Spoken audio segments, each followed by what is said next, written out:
ജോസിൽ, ഈ മുല്ലപ്പെരിയാറിന്റെ ഷട്ടറുകൾ തുറക്കുന്ന സാഹചര്യത്തിൽ ഇടുക്കിയിലെ മഴയുടെ സാഹചര്യം കൂടി വിശദീകരിക്കേണ്ടതുണ്ട്. നിലവിൽ കാലാവസ്ഥാ വകുപ്പിന്റെ മുന്നറിയിപ്പ് പ്രകാരം യെല്ലോ അലേർട്ടാണ് ഇടുക്കിയിലുള്ളത്. എങ്ങനെയാണ് അവിടുത്തെ മഴയുടെ സാഹചര്യം?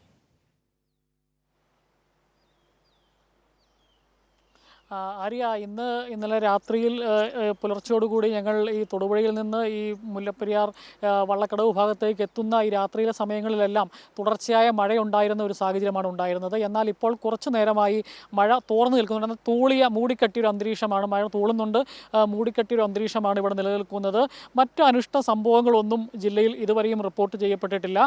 മറ്റ് ഈ ചെറിയ ഡാമുകൾ, മുല്ലപ്പെരിയാർ ഇപ്പോൾ തുറക്കുമെന്ന് പറയുന്നു 12 മണിക്ക്. മറ്റ് ചെറിയ ഡാമുകളായി കഴിഞ്ഞ ദിവസങ്ങളിൽ തുറന്നിരുന്ന മലങ്കര, പാബ്ല, കല്ലാർകുട്ടി, പൊന്മുടി തുടങ്ങിയ ചെറിയ ഡാമുകളാണ് ഇപ്പോഴും തുറന്നിരിക്കുന്നത്. പക്ഷേ ആ ഡാമുകളിലൊക്കെ ആദ്യം തുറന്നു വിട്ടിരുന്ന അളവിൽ നിന്ന് നിലവിൽ വെള്ളം ഒഴുക്കുന്നത് കുറച്ചിട്ടുണ്ട്. മലങ്കരയാണെങ്കിൽ പോലും അത് നേരത്തെ 150 സെൻറ്റിമീറ്റർ വരെ മഴ കനത്ത സമയത്ത് തുറന്നുവിടുന്ന സാഹചര്യമുണ്ടായിരുന്നു. എന്നാൽ അത് 6 ഷട്ടറുകളും 50 സെൻറ്റിമീറ്റർ വീതമായി കുറച്ചിട്ടുണ്ട്.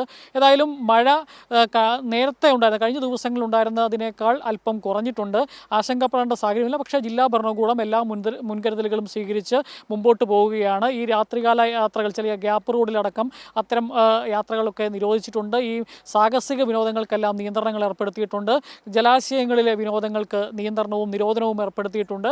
അങ്ങനെ കൃത്യമായി ജില്ലാ ഭരണകൂടം ഒരു മഴക്കാലത്ത് മുൻകാലങ്ങളിൽ വലിയ ദുരന്തങ്ങൾ ഉണ്ടായ ജില്ലയിൽ സ്വീകരിക്കേണ്ട മുൻകരുതലുകൾ എന്ന രീതിയിൽ ചില മുൻകരുതലുകളുമായി മുമ്പോട്ട് പോകുന്നു എന്നുള്ളതാണ്. വേറെ ആശങ്കകൾക്ക് നിലവിൽ ഇടുക്കിയിൽ സാഹചര്യമില്ല.